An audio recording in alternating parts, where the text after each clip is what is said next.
Sa ibang balita, mahigit 92 billion pesos ang binito ni Pangulong Bongbong Marcos na items sa ilalim ng unprogrammed appropriations sa 2026 national budget. Sa kabila niyan, kinwestiyon ng ilang mambabatas kung bakit meron pa rin ito sa budget na tinawag ng ilan na shadow pork. Balita hatid ni Ivan Mayrina.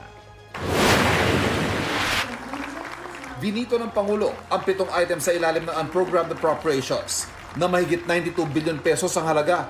Kabilang naman sa itinara sa ilalim niyan ang pondo para sa AFP modernization, pondo para sa obligasyon ng gobyerno sa mga foreign assisted project, at pondo para sa risk management. We will not allow the unprogrammed appropriations to be misused or treated as a backdoor for discretionary spending. Its utilization is provided with safeguards and is only available when clearly defined triggers and tests are met and will be released only after careful validation. Kailangan natin ma-meet yung requirements or even triggers. One is when we have excess revenue, that's the time that we can also unlock that program appropriations. Approve kay Senador Ping Lacson at 3 natira sa unprogrammed appropriations.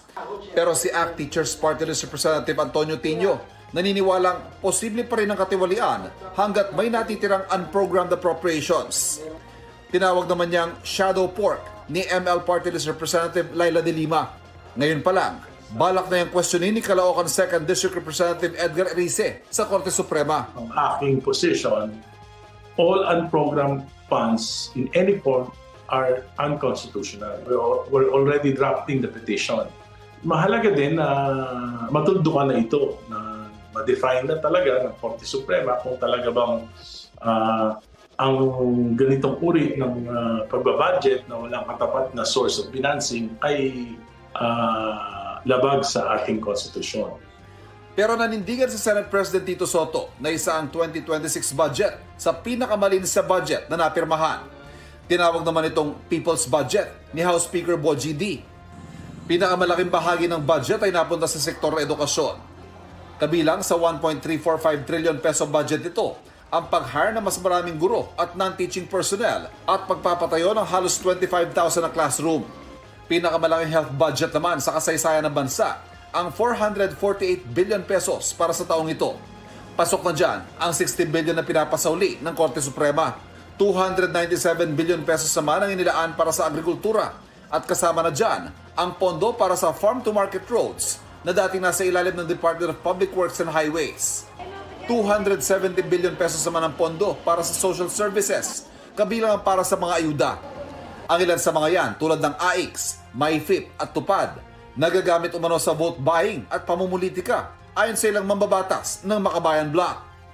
Pero sabi ng ehekutibo, naglagay naman ng probisyon na hindi pwedeng makialam o mamagitan ng mga politiko sa pamamahagi ng mga ayuda. Politicians shall be barred from the distribution of any financial aid, and we shall ensure that the support reaches the intended beneficiaries without patronage. Walang bawas, walang kulang.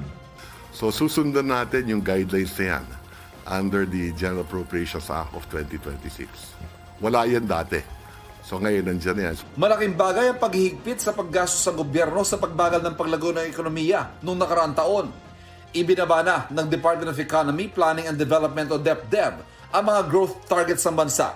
Pero positibong makakabawi ang ekonomiya sa ikalawang bahagi ng 2026. Inaasahan ding maabot ang target na single-digit poverty rate sa 2028. Kaisa ninyo ako sa pagnanais na masiguro ang bawat pisong buwis ay mapupunta sa tamang proyekto at sa tunay na pangangailangan ng ating taong bayan. Magiging mas masinop, mas maingat, mas responsable kami sa paggastos ng pondo ng bayan. Mahigit 5 trilyong piso ng halos 6.8 trillion peso budget, popondohan ng buwis at iba pang koleksyon o kita ng gobyerno. 1.6 trillion pesos naman ito ang kailangang utangin. Ivan Mayrina nagbabalita para sa GMA Integrated News.